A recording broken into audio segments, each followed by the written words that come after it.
Terima kasih Tan Sri Yang Dipertua. Terima kasih Yang Berhormat mengemukakan soalan. Bagi meningkatkan kebolepasaran graduan selaras dengan keperluan industri, Kementerian Pendidikan Tinggi KPT telah melaksanakan pelbagai inisiatif yang melibatkan dengan izin Government Link Companies GLC yang utama di Malaysia, antaranya seperti Tenaga Nasional Berhad TNB, Maybank, CIMB, Bosted, UEM, Suruhanjaya Security dan HRD Corporation.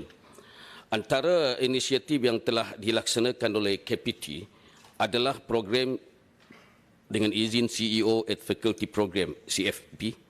Melalui inisiatif ini, pengurusan tertinggi GLC seperti Ketua Pegawai Eksekutif atau Pengarah Pengurusan atau Presiden dipadankan kepada Universiti Awam UA sebagai mentor untuk berkongsi pengetahuan, pengalaman dan kepakaran dengan pelajar dan juga staf universiti.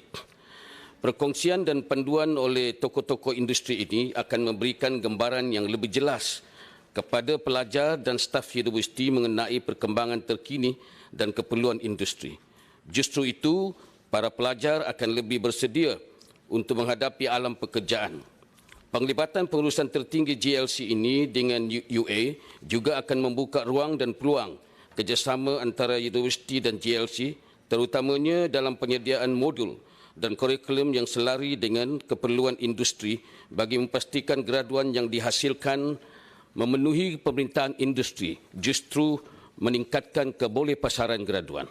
Selain itu, KPT juga akan melaksanakan Capital Market Graduate Program dengan izin yang akan dilaksanakan dengan kerjasama Suruhanjaya Security dan pemain industri untuk memberikan pendedahan kepada pelajar universiti tentang pasaran modal melalui Career Talks dengan izin dan Career Phase serta Certificate of Completion yang akan diberikan kepada mereka yang melengkapkan kursus berkaitan pasaran modal secara atas talian.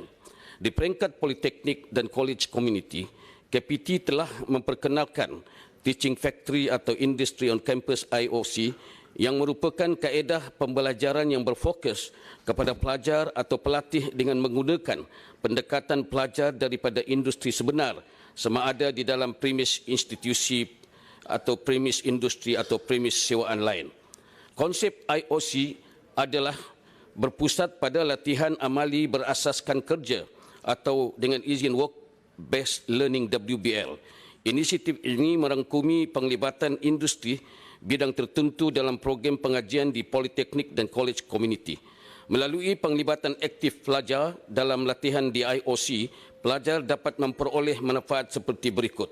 Pertama, kemahiran yang sesuai dengan keperluan industri. Kedua, membuka peluang pekerjaan. Dan ketiga, menambah baik kebolepasaran graduan. Inisiatif dan komitmen untuk merapatkan jurang di antara industri pendidikan dan industri, antaranya penggunaan teknologi terkini di industri, pengenalan peralatan baru, pengetahuan masa depan, peningkatan kemahiran dan nilai tambah, serta pembentukan budaya kerja yang berlandaskan persekitaran industri. Dengan mengurangkan jurang-jurang ini, graduan Politeknik dan College Community menjadi lebih relevan dan dianggap sebagai pilihan utama oleh industri. Mengenai kaedah pelaksanaan IOC pula, ianya terbahagi kepada tiga, iaitu pertama, IOC di premis industri. Tempat latihan berfungsi sebagai tempat melatih pelajar tentang budaya kerja, kemahiran dan pengetahuan yang dapat membantu mereka mendapatkan upah hasil daripada latihan dan kerjaya yang dilakukan. Keduanya juga, institusi juga akan mengawal selia tempat latihan untuk menjaga suasana kerja industri. Industri bukan sahaja berfungsi sebagai mentor atau penasihat kepada pelajar, tetapi juga membantu dengan memberikan sumbangan dalam bentuk peralatan, sistem dan prosedur. Latihan psikomotor juga diberikan untuk membantu pelajar menjadi lebih kompeten secara keseluruhannya. KPT sememangnya mempunyai hubungan kerjasama yang baik dengan beberapa GLC dan pihak industri di Malaysia. Namun, KPT akan terus meningkatkan usaha untuk merokai peluang kerjasama melalui program aktiviti lain secara lebih intensif dengan GLC, terutamanya yang dapat meningkatkan kebolepasaran graduan. Terima kasih Tan Sri.